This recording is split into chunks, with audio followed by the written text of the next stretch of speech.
Hi there, this is Colin McGarry with Walking D-Day. Now I'm incognito today because the sun's after me with a vengeance.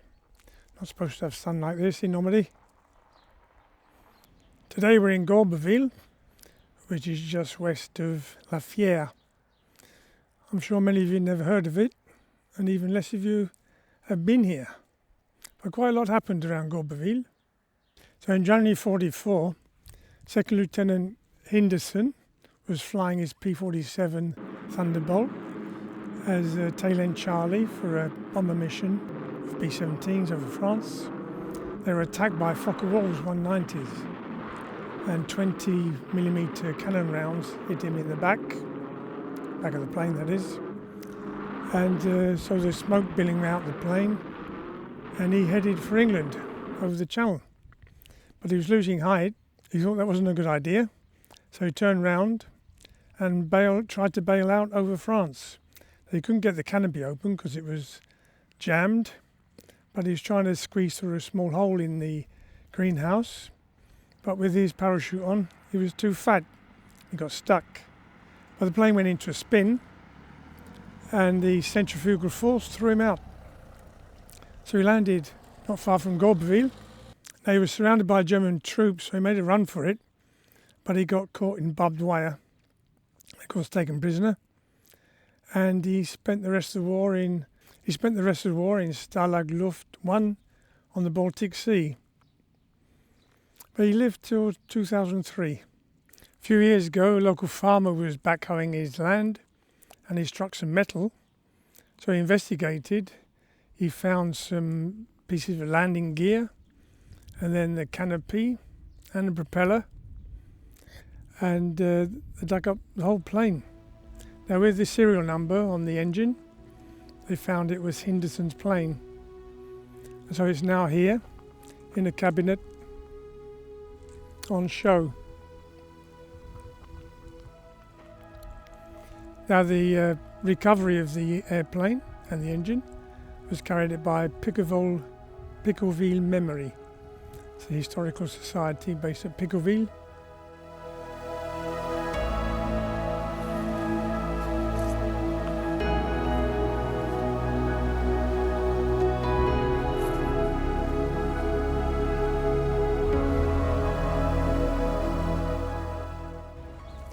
Now, in the spring of 44, Gourbesville was the responsibility of the 1058 Grenadier Regiment of the 91st Division, and it was 191st Hospital Unit was here, and they're based in the schoolroom which was there.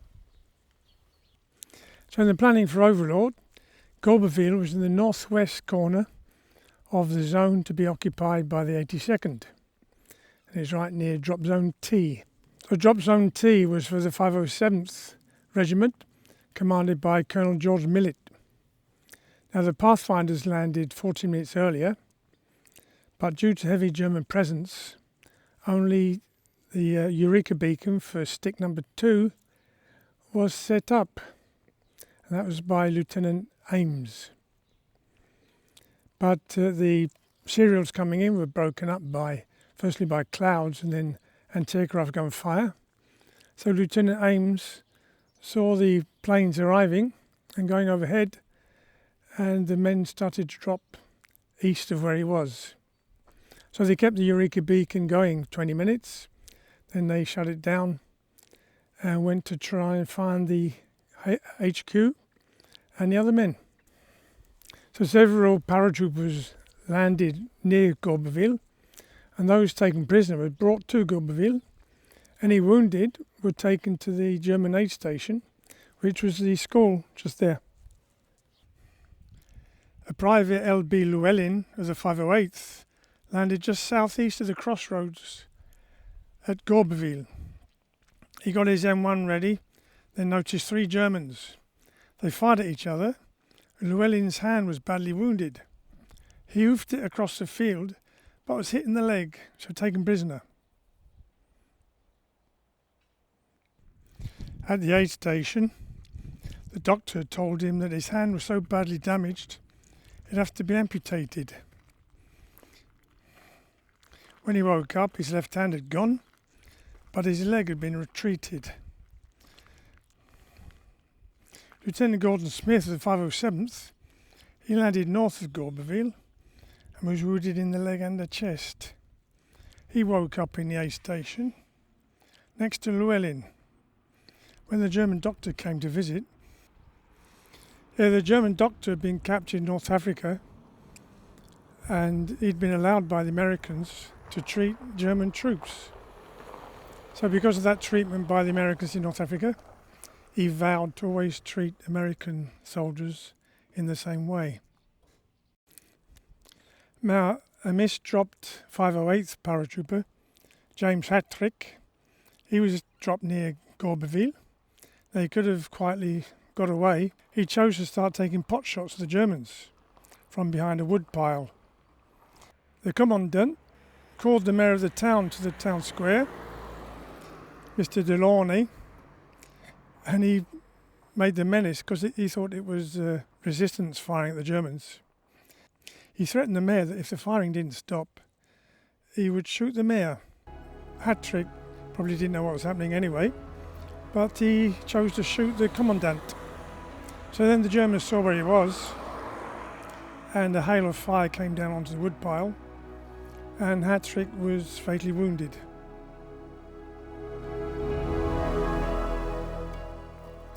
So Hattrick was badly wounded. He was taken to the infirmary, where he died. Now, he was buried in the town cemetery.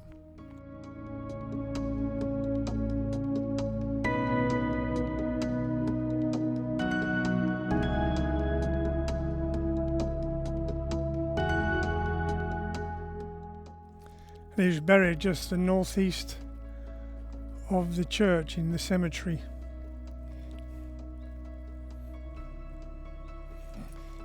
After Villers was liberated, his body was moved to number 2 cemetery, the St Mary Église. In 1948, during the preparations of the cemetery at Omaha Beach, his body was repatriated to the US. He's buried in Charlotte, North Carolina.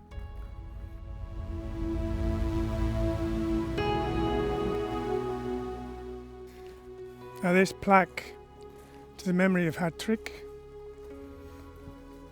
was no doubt put there by the Mayor Delaunay, who had been saved by Hattrick.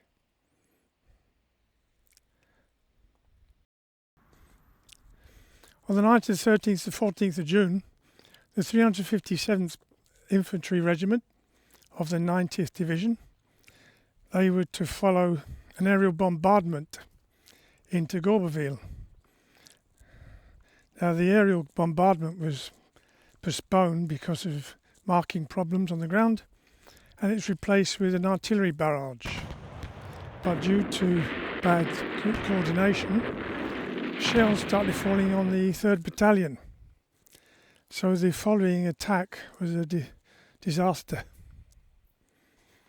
So the 357th reorganised, and after another artillery barrage, he carried out the attack, but it still took hold of the 15th of June before Gourbesville was completely liberated. During the attack, Private First Class Tangborn was trying to get a ambulance driver out of a burning ambulance, and then he was hit by a shell and killed. He received the Silver Star for his action. He's depicted on the statue of 4 figures called the Brave at Perrier, which commemorates the 90th Division.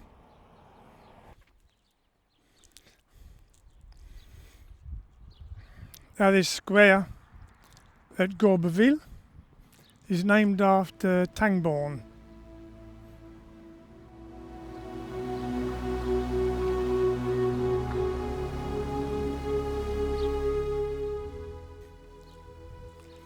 Llewellyn and Smith, who'd been treated in the school, were made honorary citizens of Gourbesville.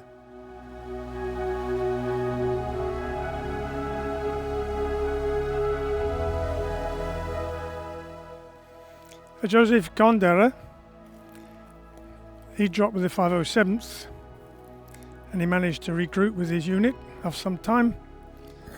On the 8th, Colonel Millet decided they should try and liberate some of the paratroopers isolated northwest of the La Fiere. This was going to be carried out during the night. Now they came under quite a few ambushes from the Germans. On the morning of the 9th, his unit came under strong fire from the Germans. So Gandara, he took a 30 caliber machine gun. Firing from the hip, he advanced towards the Germans. He took out 3 machine gun nests before being taken down by a sniper.